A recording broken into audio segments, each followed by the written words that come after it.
ever scroll through social media and think, wow, I'm kind of lonely. Like, we're more connected than ever, but are we really connecting? Right, it's like this weird digital paradox. Totally. And that's exactly what we're diving into today. We're tackling how technology, shapes how we connect or maybe don't connect with each other and ourselves even. Yeah, like what does it even mean to connect anymore? Right. Big questions today. And we've got some heavy hitters to help us out. Sherry Turkle's Alone Together, James Bridle's New Dark Age, even a little Nick Bostrom's Superintelligence sprinkled in. Wow, covering all the bases. We're going deep. Okay, so Turkle. Alone Together. She kind of throws down this idea. We expect more from tech, but less from each other. It's true. Think of it, it's almost like we're outsourcing our emotional needs to our phones and Like laptops. our devices are our besties now. In a way, yeah. Turkle talks about this inherent human vulnerability. We crave connection, but we're also terrified of real intimacy. And technology, it swoops in and offers this illusion of companionship without all the messiness of like actual relationships. So it's safer. Exactly. Easier to control. Online, you can be whoever you want, edit your life to look perfect.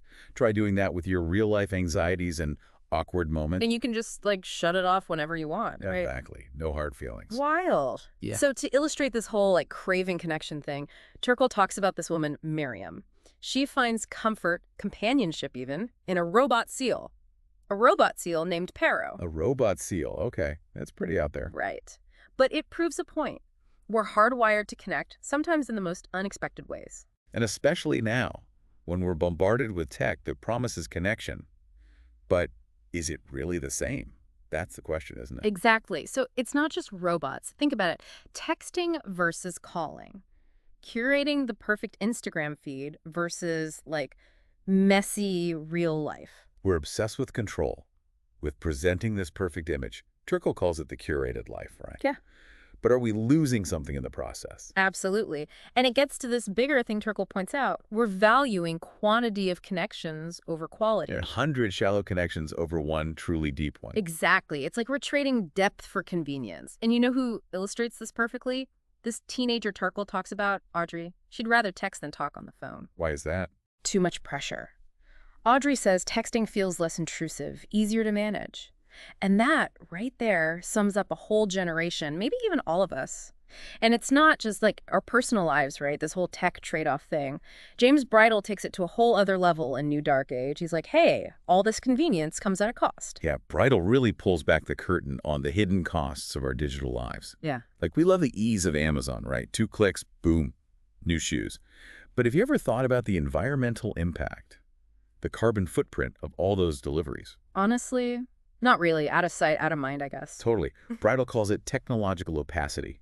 Basically, these systems like Amazon, YouTube, they seem so simple, so user-friendly. But that simplicity masks all this complexity, all these hidden consequences. So we're kind of oblivious to the downsides It is. because it's just so easy. Exactly. We're so busy enjoying the convenience that we don't see the bigger picture, like those Amazon warehouses, for example. Bridle takes us inside, and it's intense.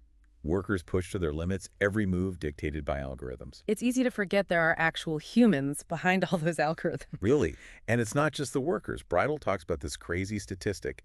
Data centers, those things that power the internet, they consume as much energy as the entire airline industry. Whoa, that's insane. Right. And we rarely stop to think about the environmental impact of our digital lives. All those emails, all that streaming, it adds up. But like this hidden cost we're all paying. Exactly. And it's not just the environmental impact. There's a human cost, too. Like with YouTube, for example. We think of it as this fun, harmless platform, right?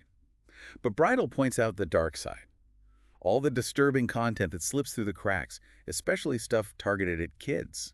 It's terrifying to think about. Yeah, it's like we're just starting to grapple with the unintended consequences of all this tech. Exactly. And as technology keeps advancing, those consequences could become even more significant. Remember Bostrom? The superintelligence guy. Yeah. He argues that we need to be really careful about the kind of technology we create. Because what happens when AI starts making decisions that impact our lives in ways we didn't anticipate or even understand? And how do you even begin to control something that smart? Exactly. It's a slippery slope. But back to Bridle. He also talks about this kind of funny, but also kind of creepy anecdote about the dating site Ashley Madison. Remember that one? Oh yeah, the have an affair site. That's the one. So it turns out a lot of the female profiles, totally fake. Bots designed to lure in male customers. You're kidding. Nope. Bridle uses it to illustrate this point. We're so quick to buy into the promises of technology that we often overlook the reality.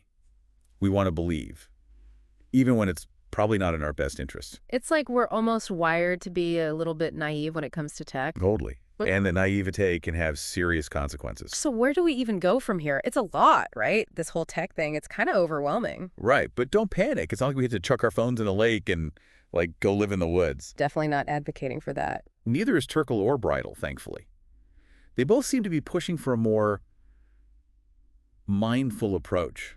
Like, let's be honest about the trade-offs we're making. Right, because there are trade-offs. So what can we actually do about it? Besides, move to a yurt and become one with nature. Well, Turkle actually suggests something surprisingly simple.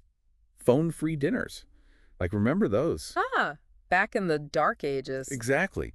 But seriously, think about it. Reclaiming those moments of actual real-life connection without the pings and the notifications and the, oh, I gotta check this. Just being present with actual human beings. Exactly. And Bridle takes it a step further. He's all about becoming more conscious consumers of technology. Like, do I really need the latest iPhone? That kind of thing. Exactly.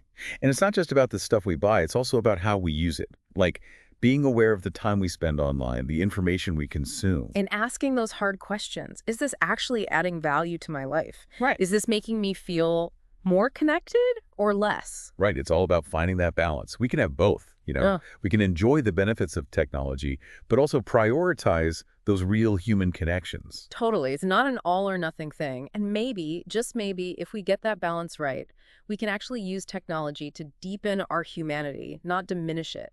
Make us more empathetic, more connected to each other, and maybe even to ourselves. So yeah, technology is powerful. It's changed how we live, how we connect, sometimes in amazing ways. But like with anything powerful, we got to respect it, got to be mindful of how we use it. Because in the end, it's not about the tech, it's about us.